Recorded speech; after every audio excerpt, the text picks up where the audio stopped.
Ndi umuntu wigeze wizera cyane, sinzi uko umutima wanjye wabikoraga,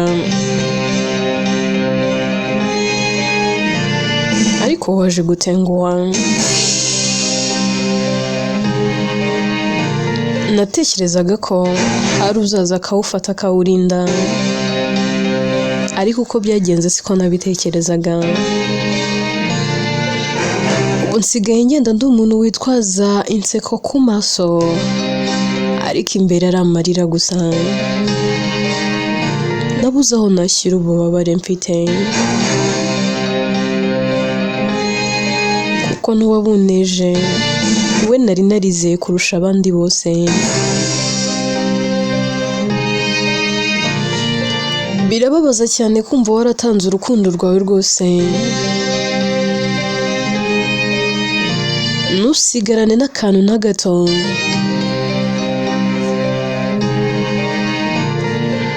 Ariko uwo waruhaye akakugira nkaho utigeze ubaho.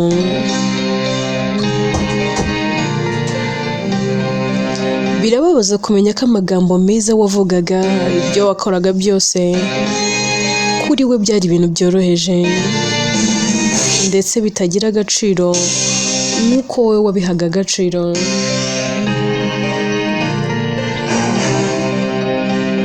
Nagerageje kuba mwiza, nagerageje kumva, gerageza kwihangana, ariko amaherezo usanga nari ndi kwibeshya,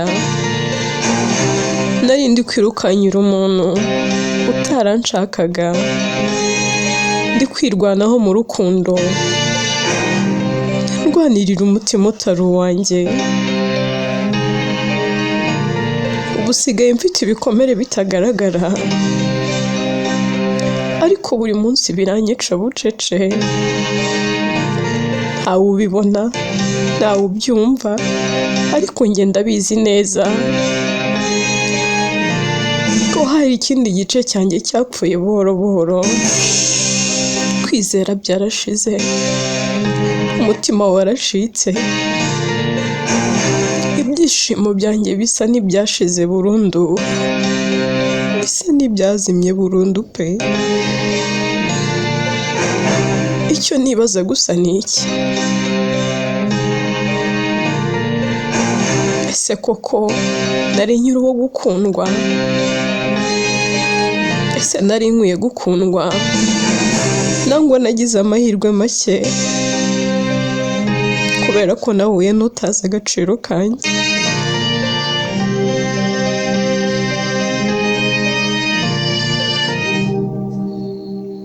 Koko niba urukundo ari uku, biragoye kongera gutinyuka kurwinjiramo. Ariko nubwo bimeze gutyo, ndacyariho,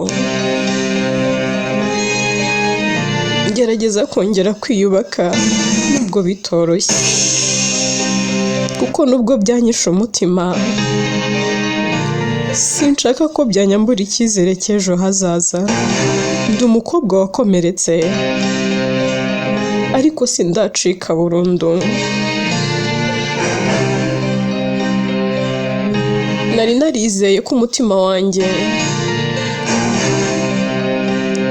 nzawushyira mu biganza by'umuntu uzawufata nk'ikirahure byongeye cy'agaciro,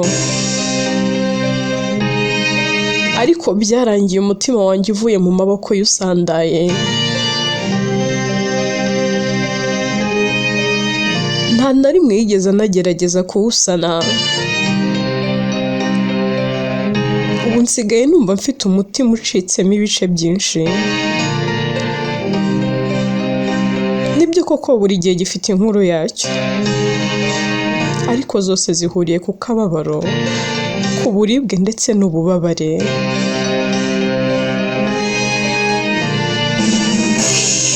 Biragoye gusobanura uko numva meze. Gerageza kubyirengagiza ariko ntibijya bishira iyo ndi njyenyine.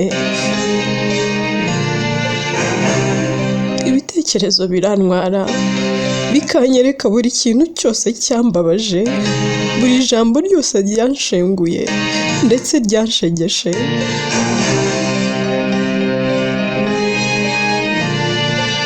Nkatekereza ko kuri buri mwanya wose nibeshyaga ko nishimye cyangwa se nibwiraga ko nishimye, ariko ko ari ukwibeshya. Ngerageza kwibagirwa, ariko umutima wanjye ntiwibagirwa vuba nk'uko ubwenge bubishaka.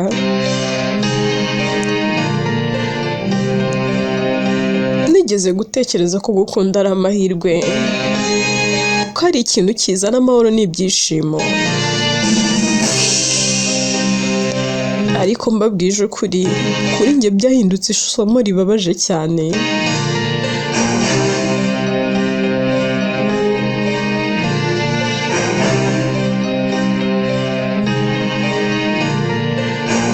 Byanyigishije ko buri wese uguhaye inseko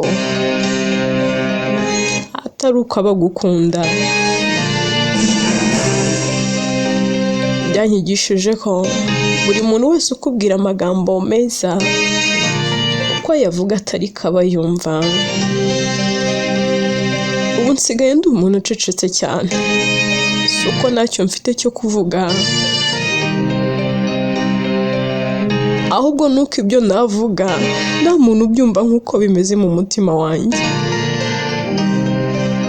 Hari amagambo menshi aguma imbere ahinduka ibikomere aho kuba amagambo asanzwe. Ikibabaje kurushaho ni uko nyiri wa wundi wakundaga by'ukuri, nyiri wa wundi washoboraga gutanga byose, ariko ubu mfite ubwoba bwo kongera kubikora. Si uko umutima wanjye utakibishaka, ahubwo ni uko utagishoboye kongera kwihanganira kubabazwa nk'uko byagenze mbere. Ntabwo nyiri wa wundi wizera byoroshye, ntabwo nyiri wa wundi useka nta mpamvu. Nsigaye ngerageza kubaho buhoro buhoro, mfata buri munsi ukuje, ngerageza gukomeza nubwo imbere hari igikomere kitarakira ndetse kitazakira vuba. Ndi umukobwa wize byinshi mu bubabare, ariko icyo nabuze ni amahoro y'umutima.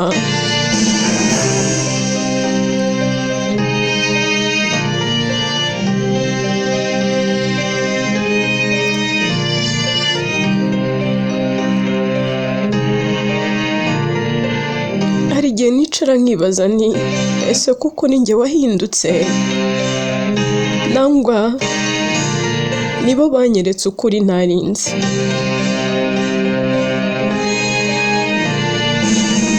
Uko narindi, uko nakundaga, uko nizeraga,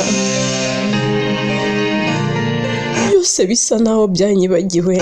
Nari umuntu wuzuye urukundo, ariko ubu usigaye ndi umuntu wiga kubaho ntacyo yizeye cyane.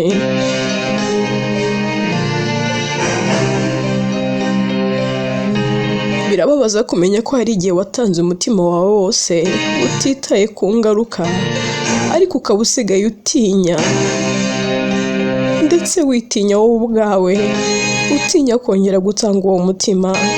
Wibaza niba warakoze amakosa gukunda cyane, niba wari ukwiye kugabanya umutima wawe ndetse n'urukundo wakunze, niba hari aho wacitse intege utabizi. Ibyo bibazo byose biranyuzura, ariko ibisubizo ntibiboneka. Nigeze kwiyemeza gukomera,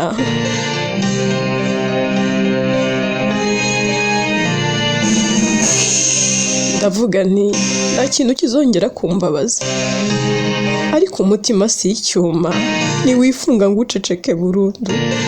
Nubwo ngerageza kwishakamo imbaraga, hari ijoro riza nkumva ndambiwe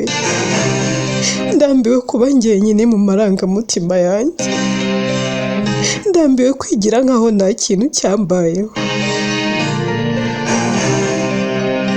Hari amagambo nifuza kuvuga ariko nkayabura, hari amarira nifuza kurira ariko nkayima umwanya. Niga guceceka kuko numva ntawumva neza ndetse ntawanyumva neza, ntawakumva neza ububabare mfite. Abantu babona inseko yanjye bakavuga batameze neza, ariko ntibamenya ko ari inseko yihishe, hari inseko yihishe.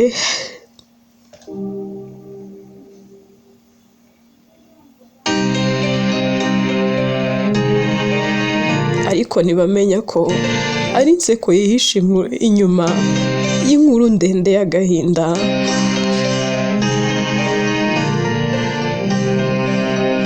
Ikimbabaza cyane si uko nakomeretse gusa, nuko byaturutse ku muntu nigeze kwizera kurusha abandi bose, uwo natekereza ko azambera igisubizo cy'ibibazo byanjye, niwe wabaye intandaro y'ibikomere mfite uyu munsi.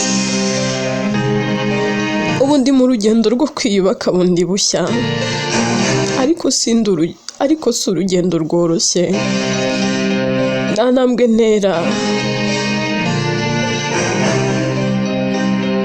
irimo kwibuka,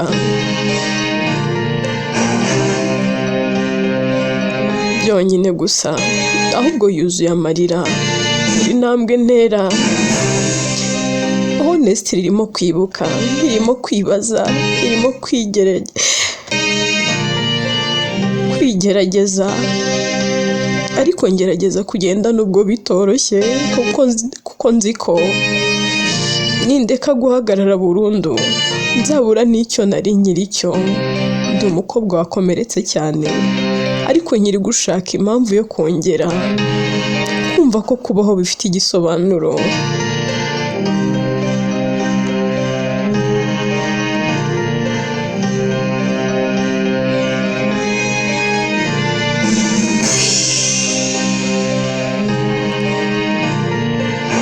Hari igihe umutima wanjye wacecetse burundu, si uko nta kintu numvaga, ahubwo nuko numvaga byinshi birenze ibyo nashoboraga gusobanura.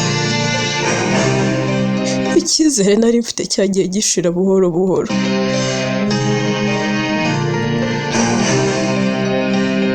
Sinzi uko nabigereranya, ariko cyashize nk'uko urumuri ruzima, rucika intege rugasigara rwijimye. Nari nzi ko gukunda nta mipaka, nzi gutanga ntitaye ku ngaruka.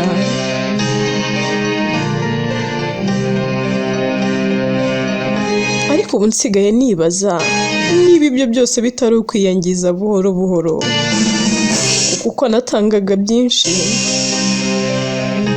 niko nasigaraga ndi ubusa.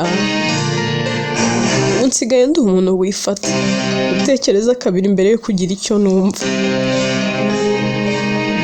kuko umutima wanjye wize gutinya.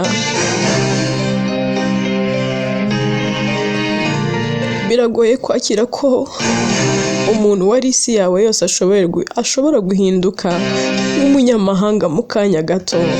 Biragoye kumva ko amagambo yavugwaga yuzuye urukundo ashobora kuba yarabaye amagambo gusa.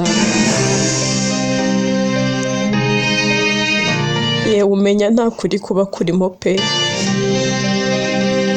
Iyo nibutse ibyo byose, numva hari igice cyanjye kitazigera gisubira uko cyari kiri.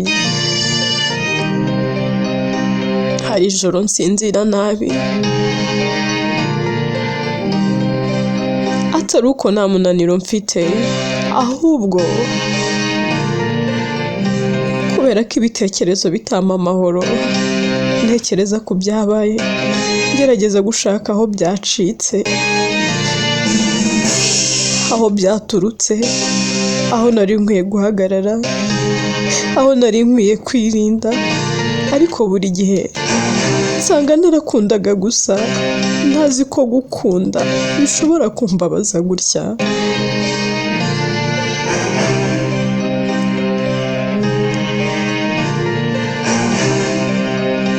Abantu barambona bagatekereza ko nkomeye, yewe ko narenze ibyo byose, ariko njye ndabizi ko nkiri mu rugamba. Ni urugamba rwo kwibagirwa, urugamba rwo kwemera, urugamba rwo kongera kwiyubaka ntari wa wundi ntabwo nkiri wa wundi wa mbere pe. Ikimbabaza si uko nakomeretse gusa, nuko byansigiye isomo rikomeye cyane. Nize ko atari buri wese uzaza mu buzima bwanjye ngo abugumemo, kandi ko hari abaza bagasiga ibikomere aho gusiga ibyishimo. Ubu nsigaye ndi umuntu ugerageza kubaho umunsi ku wundi, ngerageza gushaka amahoro mu bintu bito bito, nubwo umutima wanjye utarakira, kuko nzi ko gukira bizatwara igihe, ariko sinshaka guhera mu bubabare ubuzima bwanjye bwose. Ndi umukobwa wakomeretse, ariko nkiri kugerageza kudatakaza njye ubwanjye burundu.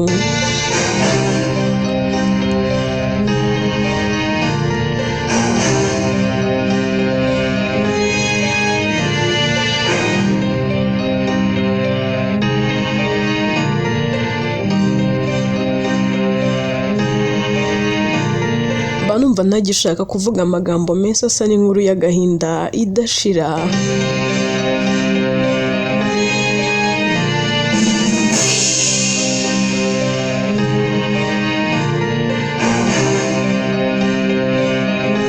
Hari igihe numva nkaho nari ndi kubaho ubuzima bw'undi muntu, nkaho ibyo nanyuzemo byose byanyigishije kwihisha aho kwigaragaza. Ndeba abantu bose bagaseka, ariko nkumva njye inseko yanjye yarahindutse.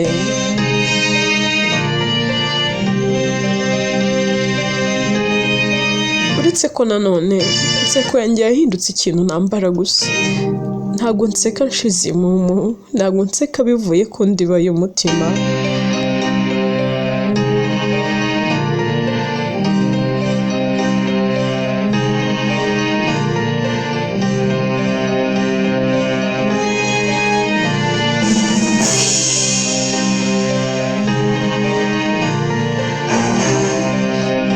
Ntabwo nseka bimvuye ku mutima,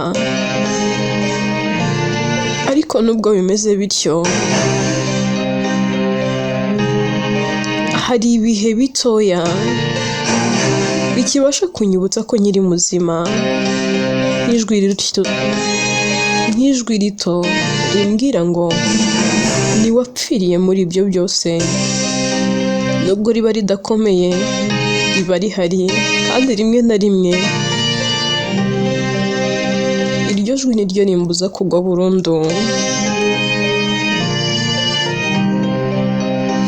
Hari igihe mbona ibintu bito nk'ikirere cyiza, indirimbo nto, ntabwo umuntu unyitegereza neza, umva hari agace k'umutima kanjye gatangiye kongera guhumeka. Si ugukira, si no kwibagirwa, ni ukongera kwiga kubaho nubwo nababaye. Nabaye umuntu wize gutera intambwe nubwo idafite imbaraga zose. Nize guceceka atari uko nafite ibyo mvuga, ahubwo nuko nize ko si buri wese ukwiye kumenya ibiri mu mutima wanjye. Nize kwirinda aho kwikomeretsa kurushaho.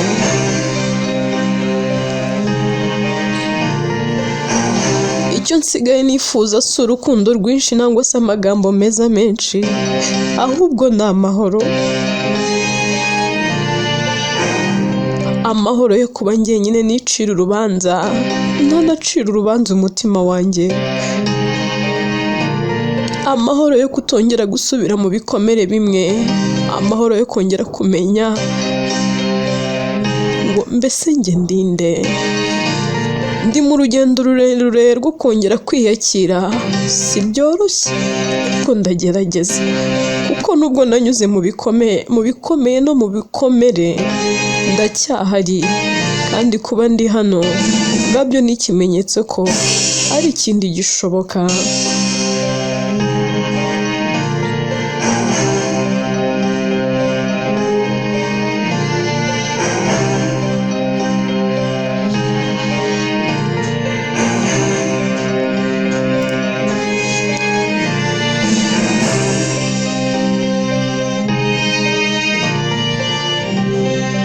hari igihe numva nkaho narenzaho kuvunika,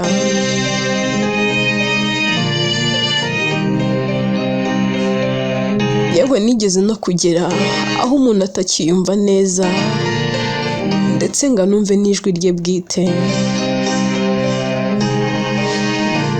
nkagerageza kwiyumvisha uko byatangiye ariko nkabura aho mfata kuko byose byabaye nk'inkuba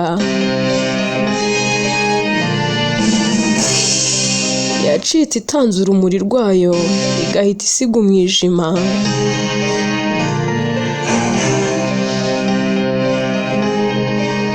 Nigeze kugira umutima woroshye cyane, wizeraga vuba, ukunda nta mbibi, ariko ubu uwo mutima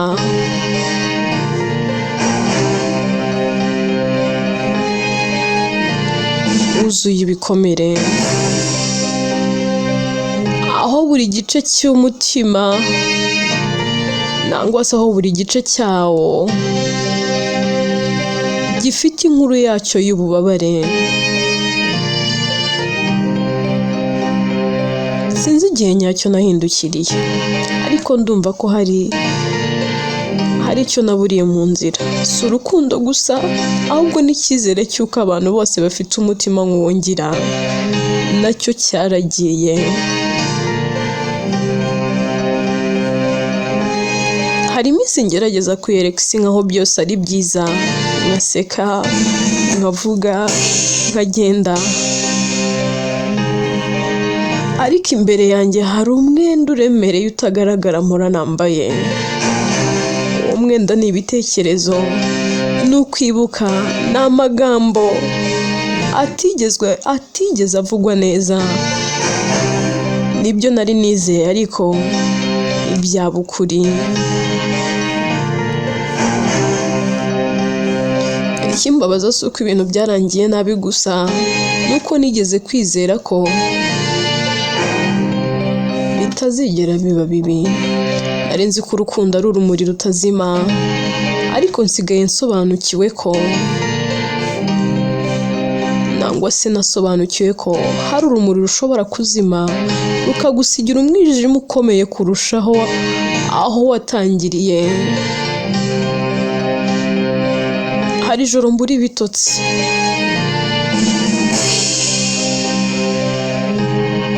si uko mba mfite uburakari bwinshi, ahubwo nuko ibitekerezo biza nk'umuyaga utagira aho uhagarara, binzengurukamo byose, uko natangiye, uko nakunze, uko nababaye, uko naciwe intege, kugeza aho numva umutima wanjye usa n'uwiroha mu bitekerezo ntashobora guhagarika.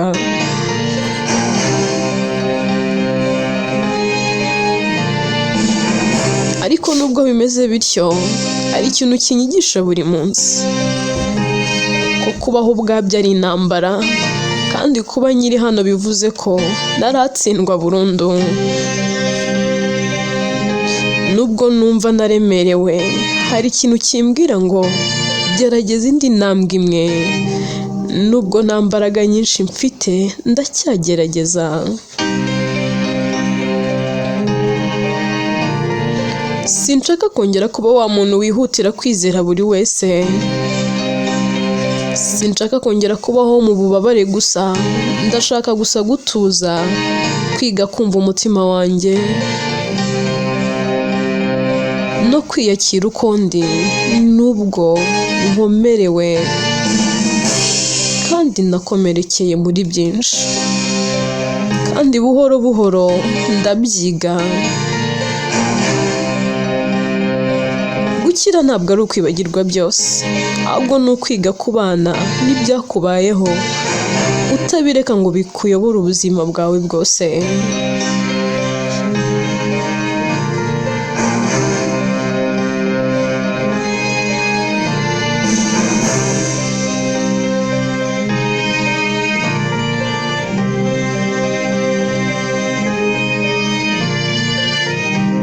Hari igihe numva ndetse nkiyumva nkaho ndi hagati y'ibihe bibiri, uwo nari ndi we n'uwo nahindutse we. Uwo nari ndi we yari yuzuye icyizere, wizeraga ko abantu bose bafite umutima utekanye. Uwo nahindutse we yiga kureba neza mbere yo kwemera, akiga guceceka aho kuvuga byose, akiga gutegereza aho kwihutira kwizera.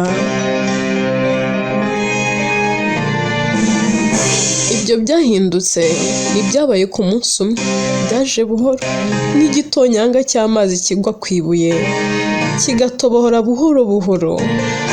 Buri kintu cyambayeho cyasize ikimenyetso, buri jambo ryambabaze ryashyize akantu gatuma numva ko ntakongera kuba wa wundi wizeraga byose byoroshye.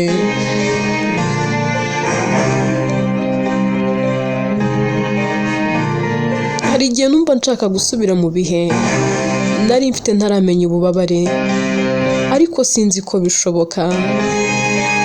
Nzi ko bidashoboka pe. Ibyabaye byamaze kuba igice cyanjye, nubwo bitanshimisha, ariko nanone nibyo byanyigishije kumenya itandukaniro riri hagati y'urukundo nyakuri n'icyifuzo cyo kudasigara njyenyine. Nigeze kugira ibihe numva ko ndamutse nkomeje gukunda gutya nzazimira, kuko nabonaga ko uko ndushaho gutanga ariko ndushaho gusigarana ubusa. Nize ko ngomba gushyiraho imbibi, nubwo bitoroshye, kuko umutima wanjye wari waramenyereye gutanga byose nta gusigaza.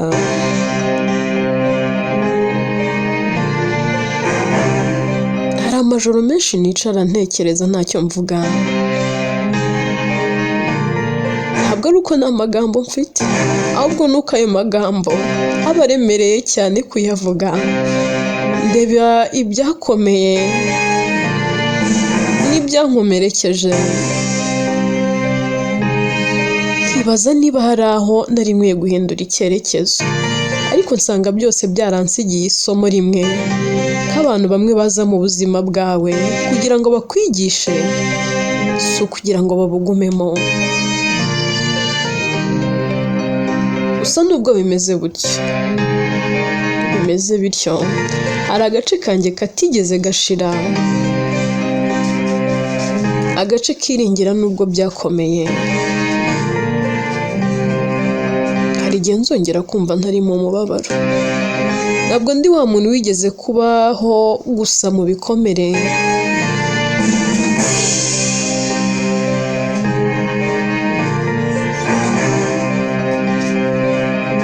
Ikindi rega ntabwo ndi wa muntu wigeze kubaho nta bikomere, ariko nanone narenzaho ibikomere bishobora kugenzura ubuzima bwanjye bwose.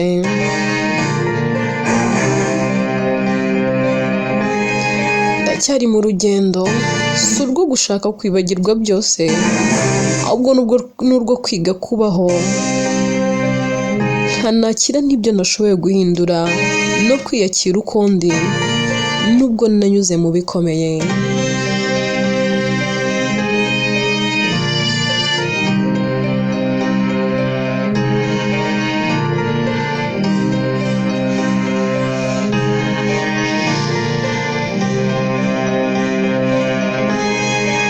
Hari igihe numva nkaho naba ndi gutwara umutwaro utagaragara ariko uremereye cyane, utuma ntera intambwe zisa n'izincogoza cyangwa se n'izituma ncogora.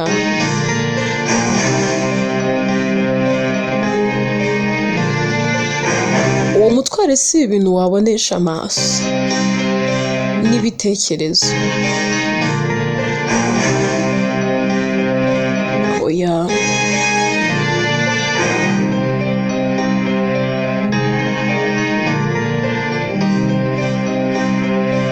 Gusa icyo nakubwira ni uko umutima wanjye wigeze kwizera cyane ukagwa hasi.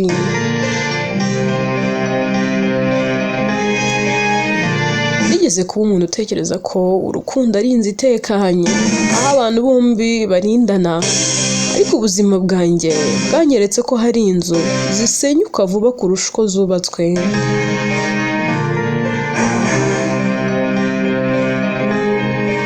Zikagusiga ndetse zikagusigira imvura yo mu mutima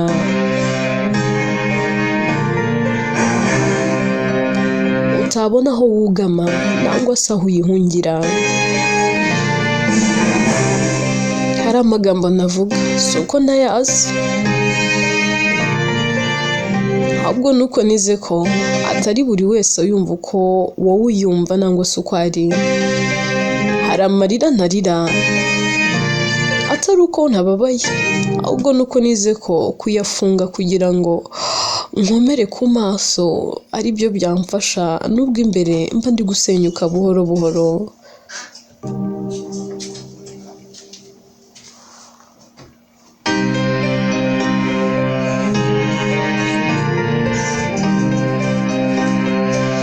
Ibi byose byanyigishije kuba umuntu utekereza cyane mbere yo kwemera umuntu wese mu mutima. Si uko ntagishaka gukunda,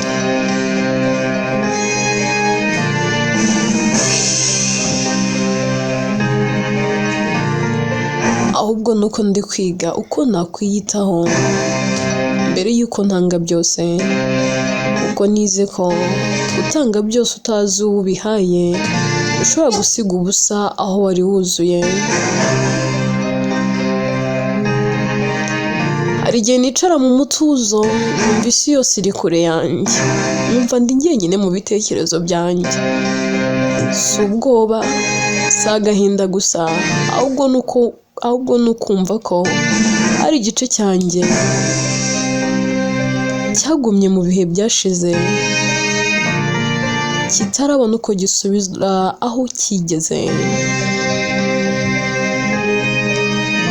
Ariko nubwo bimeze gutyo, hari ikintu kinyibutsa ko nkiri hano, ko nubwo nacitse intege ntaracika burundu, ko nubwo nanyuze mu mwijima ntazimye, kandi ko buri munsi ngerageza kongera kubaho nubwo bitoroshye. Ndi mu rugendo rwo kongera kwiyubaka buhoro buhoro.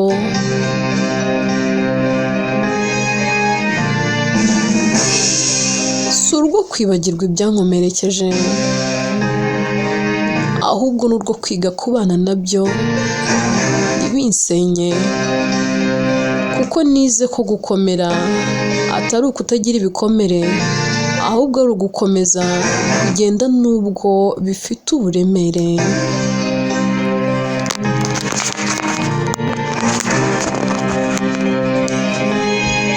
Sometimes tunyura mu buribwe ku bwacu tutatekerezaga nangwa se tutikururiye, ariko tukabunyuramo. Ese ubundi iyo bigenze gutyo ubigenza ute?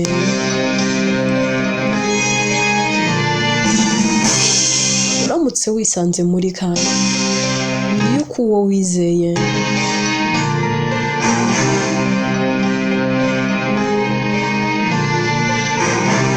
uwo wakunze bitari ngombwa ko umukunda nangwa se ngo umwizere, umutima wawe ugacika intege ndetse ukagwa pe. Ese uhaguruka ute? Ese wongera kubyumva ute? Ese urahaguruka ugakomera ngo uburibwe buraguherana? Inkuru tugiye gutangira nangwa se tugiye kuzumva izaba ikubiyemo ubu buribwe bwose yitwa Igikomere.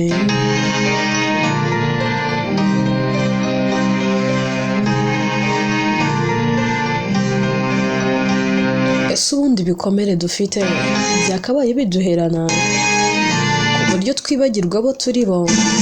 Ese byakabaye bitubuza amahirwe no gutera intambwe ngo tugire ibyo dusingira? Ese ni ngombwa guheranwa n'agahinda bitewe n'ibyo wanyuzemo? Byose tuzabyumva mu nkuru Igikomere. Reka nizere ko tuzabana. Jyewe nitwa Atete, inkuru ninjye uzayibagezaho cyane ko ari nanjye uyandika. Tuzahure muri part 1. Ahahe muronke, Uwiteka akomeze kubantiriza impagarike n'ubugingo.